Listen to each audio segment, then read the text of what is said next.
Welcome back to That Dad Guy. It's December the 24th, 2022. It is Christmas Eve. That means Santa's coming. He's coming. Are you ready? Have you been naughty? Have you been nice? Maybe a bit of both. All right.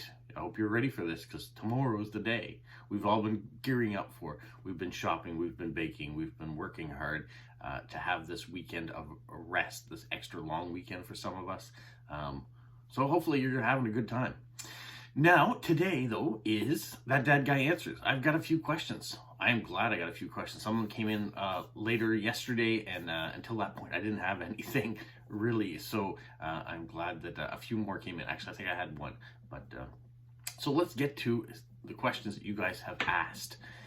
All right. First one comes from Lila in the US, and it says, if you could design your own ugly sweater, what would it look like?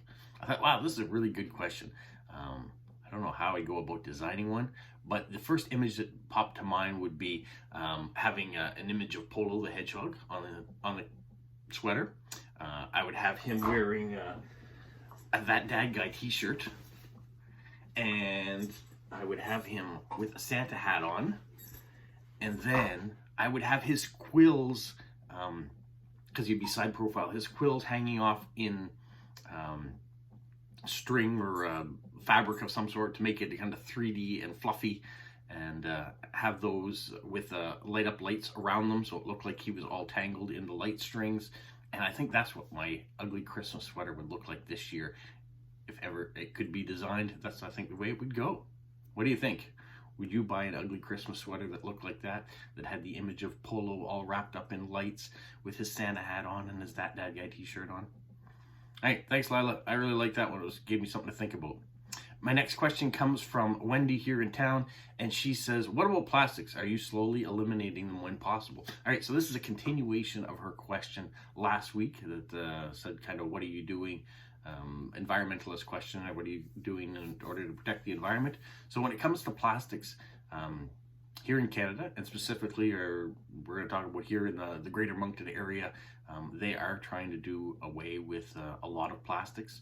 You no longer can get plastic bags at your grocery store. When you go into any of the shops in town, whether it's just a t-shirt, a clothing store, whatever, they don't provide you with plastic bags, at least not free of charge. So if you're into a clothing store and you buy a bunch of things, they'll ask you, do you want to buy a plastic bag? So we're kind of forcing you or trying to get you into bringing forever bags wherever you go. So at the grocery store, we bring in forever bags, and we've been doing it for years. We don't mind doing that. If you don't have them, they give you the option of either buying one there or paying 5 cents and buying a paper bag, or 10 cents, I can't remember what it is. But yeah, so that's one of the ways that we're eliminating the plastics. Also, there are no more plastic straws when you go to takeouts. They're all paper straws, which is unfortunate because if I go to Tim Hortons, I like to get an iced cappuccino, and with a paper straw, they either start to disintegrate if you don't drink them quick enough, or if you sit your drink, for example, if I'm driving somewhere and I buy one, I have a drink when I maybe leave the drive-through, and then don't get another drink till I stop again.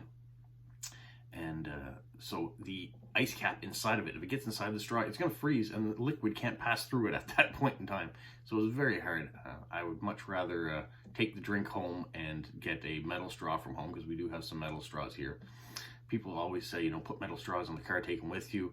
I never think that far ahead, nor do I want to have a straw, get it dirty, leave it in the car until I can take it home, wash it, and then get it back into the car. Right now, it's a bit of a hassle. So either I get a drink that I can finish quickly with a paper straw, or it's a drink that I can take home and put a metal straw in after, or a drink that I can drink without a straw altogether. When it comes to cutlery, usually they ask you whether or not you want knives and forks. So if I'm taking takeout home, I'm just going to say don't bother putting any cutlery in the bag, because I'll use the metal cutlery when I get home. So that's kind of a way we are eliminating plastics from our day-to-day use, and hopefully it's going to make a difference in the long run. There are some things that we still have that are plastic, and I don't think all plastic should be eliminated. I mean, there are things that it has good use for.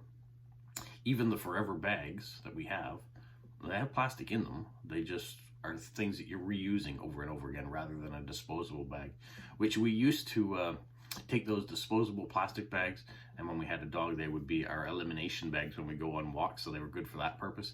They were also great for putting decorations in at the end of Christmas season and wrapping them up to try to keep them safe from getting broken. So we did try to reuse them that way, not just throw them in the garbage.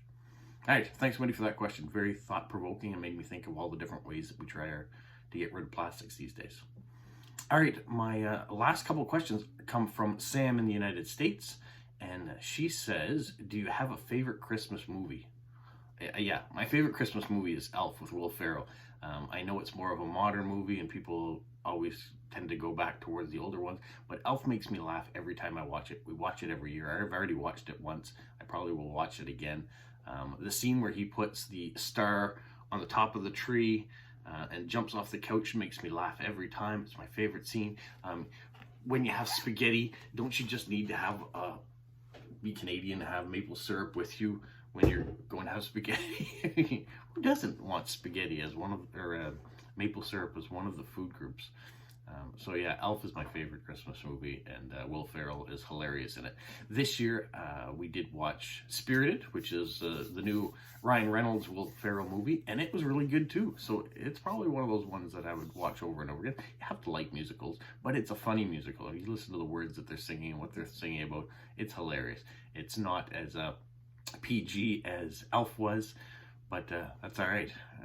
We're adults, we can have a mixture of things, and Spirited is a movie that if you get a chance to watch it, go for it. It is funny. And then she also says, what happens to lost mail? Okay, so we're switching gears away from Christmas.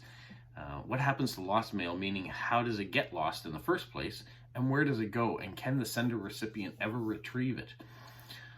That's a really good question, because right now I have a parcel that I sent off to Lithuania in September, early September. It has not reached its destination.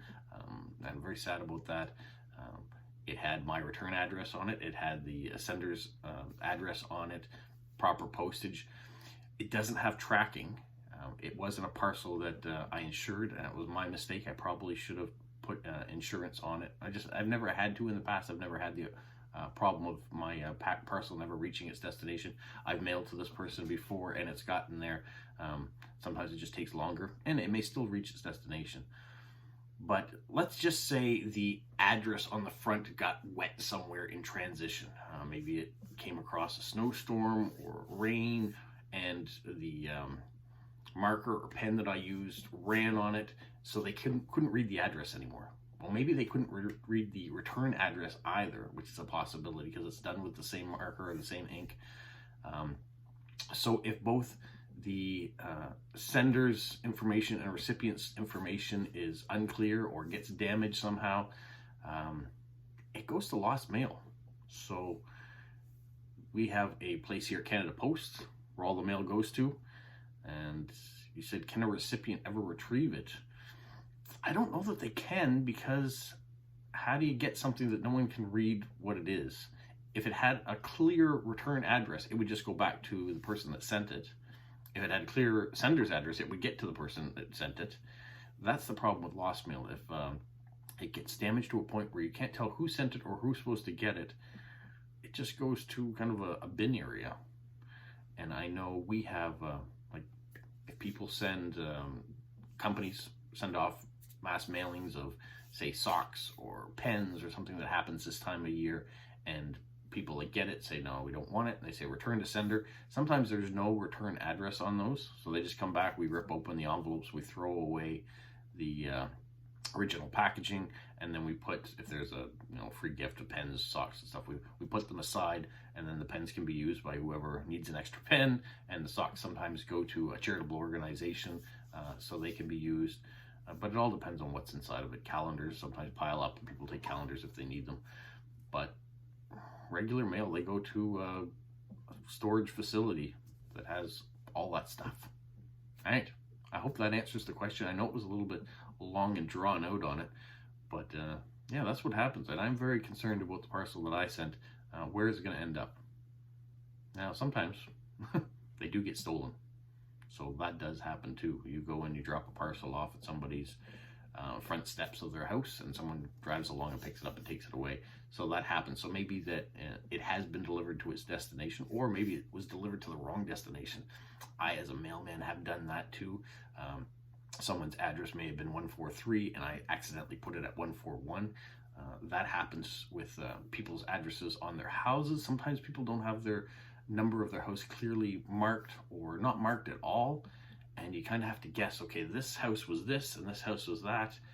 I think this one in the middle should be this one, and you leave it and it's not. Or maybe they have a side suite, so there was a house in the back or an apartment down below and they're a different number. So that happens. There is errors on Canada Post, and we do apologize for that. We do our best to try to get it to the right place. And I'm only speaking for Canada Post. I'm sure this happens in other postal companies around the world, whether it's the United Postal System or Belgium or Germany, wherever. That we all are humans, and we're all going to make mistakes from time to time. So I hope you'll forgive us if we do make a mistake. And most people are honest enough that if they get mail or parcel that's not for them, they will either send it back to us so we can correct the mistake, or if it's a neighbor's mail, they'll just go give it to their neighbor and say, this was accidentally delivered to our address, and everything's good. So hopefully that's what you do, especially in the holiday season, that you take time and remember everybody's been busy, and mistakes can happen. And if you can do your part to correct the mistake without any big fluff, go ahead and do that. So that's what I got. Those are the questions I have for this week. Next week, hopefully you guys will flood me with some more questions that I'll hopefully be able to answer for you. I look forward to this every week because it is a topic that I'm not preparing for. I don't really know what the questions are ahead of time. Yes, when they come in, I can see them. But when it comes down to sitting and making this video, I'm kind of refreshing and going through the questions. And if there's a lot of questions, then it gives me a lot more time to be surprised about what I'm getting to. If there's one question, then I know I've been thinking about it all week. For example, about the plastics question, Wendy was great. She left that question 6 days ago, so I've had time to think about it. But the other questions I answered today all came in yesterday. So I haven't really thought about it because I went to bed and woke up and there are the questions waiting for me. So please leave your questions, and next week I'll answer them. And the next week will be New Year's Eve. So maybe those questions will be about New Year's Eve. Who knows? I'll leave that up to you guys. So have a magical week. What, Polo? You say like, subscribe, share, and tell all your friends? Who's a good boy? Who's a good boy? Bye.